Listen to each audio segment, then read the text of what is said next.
जवाद अहमद हाल ही में एक बयान दिया, वो मेरे ही इंटरव्यू में उन्होंने कहा कि मैं आखिरी चांस हूँ। वो खासा वायरल भी हुआ। जवाद हमारे नेशनल आइकॉन्स में शामिल है एज ए म्यूजिशियन। उनकी पॉपुलैरिटी को मुझे पता है बड़ा धचका पहुंचा है, क्योंकि उन्होंने इमरान खान के खिलाफ बहुत ही हार्ड लाइन पोजीशन ली है। मुझे अच्छी तरह याद है कि जब हमने लाल बैंड शुरू किया, अननोन बैंड थे हम उस वक्त, ही केम टू आवर कॉन्सर्ट, जो हमारा पहला कॉन्सर्ट था, डेब्यू कॉन्सर्ट, कि मैं सुनना चाहता हूँ कि ये कौन सा बैंड है जो लेफ्ट की बातें कर रहा है, जो अपने आप को लाल कह रहा है। एक मेरा गीत है सदा रही है मेरे दिल से पहम, तो उसका एक मिसरा जो है ना वो जवाद के गाने से बड़ा मिलता जुलता है। He said, बिल्कुल कोई ऐसी बात, इट्स योर सॉन्ग, आप जितना मर्जी उसको कर। गिरती हुई दीवार का पैवस्त हूँ लेकिन चढ़ते हुए सूरज की इबादत नहीं करता। थिंक सोशलिज्म आखिरी चांद शायद है, and Jawad is working earnestly for it.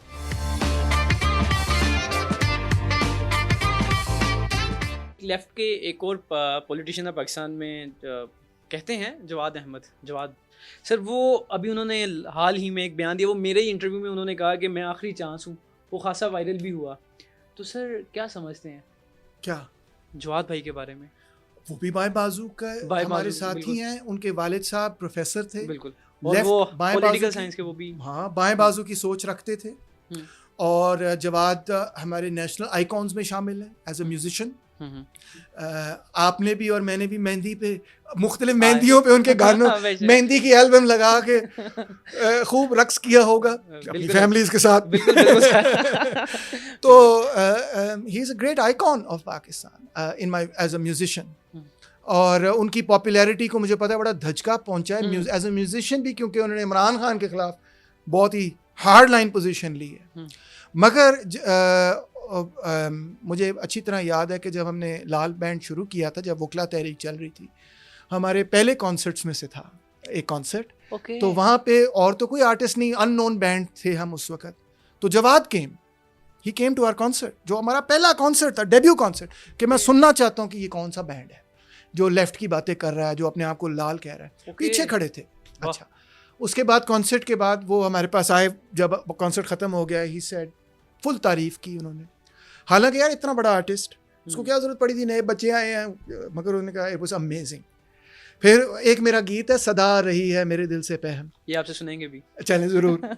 वो जालिब की ट्यून पे ना, तो उसका एक मिसरा जो है ना वो जवाद के गाने से बड़ा मिलता जुलता है।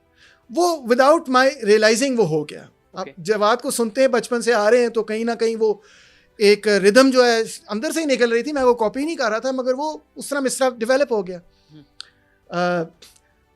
तो जवाद ने कहा यार ये जो एक, बुरा ना मनाना मगर ये एक मिसरा है, एक लाइन है, जो एक स्टांजा है आपकी एक गाने का, वो मेरी गाने से बड़ा मिलता है।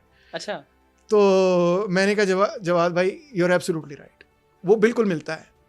और मैंने जब लिखा था तो मेरी इंटेंशन नहीं थी, मगर जब बाद में मैंने गाया, मैंने सोचा यार ये तो जवाद वाला गाने से बड़ा मिलता जुलता है। पूरा गाना नहीं मिलता, सिर्फ वो एक स्टांजा ना।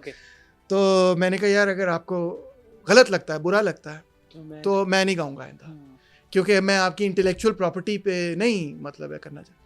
ही सेड, बिल्कुल कोई ऐसी बात नहीं, इट्स योर सॉन्ग, आप जितना मर्जी उसको गाएं, कोई प्रॉब्लम नहीं, कोई इशू नहीं। मैं तो वैसे ही कमेंट कर रहा था कि वो मिलते जुलते हैं दोनों।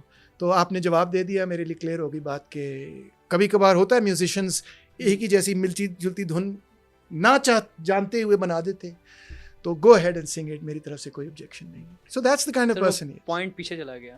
कौन सा पॉइंट था भाई? आई थिंक सोशलिज्म आखिरी चांद शायद है, and Jawad is working earnestly for it. So yes, in that sense मैं अगेन किसी शख्सियत परस्ती को पसंद नहीं करता। सो इस वजह से मैंने अपने मुखालिफिन के एतबार से भी किसी किस्म के ज़ाती अटैक नहीं, कोशिश करता हूँ कि ना करूँ, कभी कभार निकल भी जाते हैं हंसी मजाक में, मगर वो हंसी मजाक में होते हैं, सीरियस नहीं होते। उनके वाले से भी मैं नहीं करता। और जो मेरे दोस्त हैं और जो मेरे कॉमरेड्स हैं और जो मेरे साथी हैं, जो इस जदोजहद में शाना बशाना हम इकट्ठे हैं, जवाद और मैं, उनके हवाले से भी मैं किसी किस्म की शख्सियत परस्ती का कायल नहीं हूँ। वो क्या था, गिरती हुई दीवार का पैवस्त हूँ लेकिन चढ़ते हुए सूरज की इबादत नहीं करता। तो वही बात मैं कहूँगा कि हम ना मार्क्स की शख्सियत परस्ती करते हैं, ना एंगल्स की, ना लेनिन की, ना किसी और की। हम पॉलिसीज़ देखना चाहते हैं, हम प्रोग्राम देखना चाहते हैं, और Jawad is working very earnestly for socialism, और ये हमारी ऑब्वियसली बेनिफिट में है, और हम चाहते हैं ऐसे और लोग निकलें और उभरें जो जवाद के भी साथ जुड़ें, हमारे साथ भी जुड़ें, हम सब के साथ जुड़ें। जितनी बाएं बाजू की पार्टियां हैं, अवामी वर्कर्स पार्टी है, हकूक़ खल्क पार्टी है, मेरी अपनी मज़दूर किसान पार्टी छोटी सी है, और भी खैर और भी पार्टियां हैं, सबका जिक्र करना चाहूँगा, बट चलो अभी जहन में नहीं आ रहा, मगर बहुत सारी बाएं बाजू की बड़ी खूबसूरत तंजीमें हैं। ये मजदूर किसान पार्टी में एक बड़ा नाम है, मखदूम जवेद हाशमी भी रहे हैं गालिबन इसमें। नहीं, मैं एक दफ़ा उनकी बायोग्राफी पढ़ रहा था, उसमें वो बता रहे थे कि इसके लिए वो गालिबन जेल में या कुछ इस तरह का था। जेल में मिले होंगे एमकेपी के लोगों से, क्योंकि एमकेपी के लोग जो हैं वो जेलों में बहुत रह चुके हैं, मगर वो मेंबर नहीं थे कभी। अच्छा, मुझे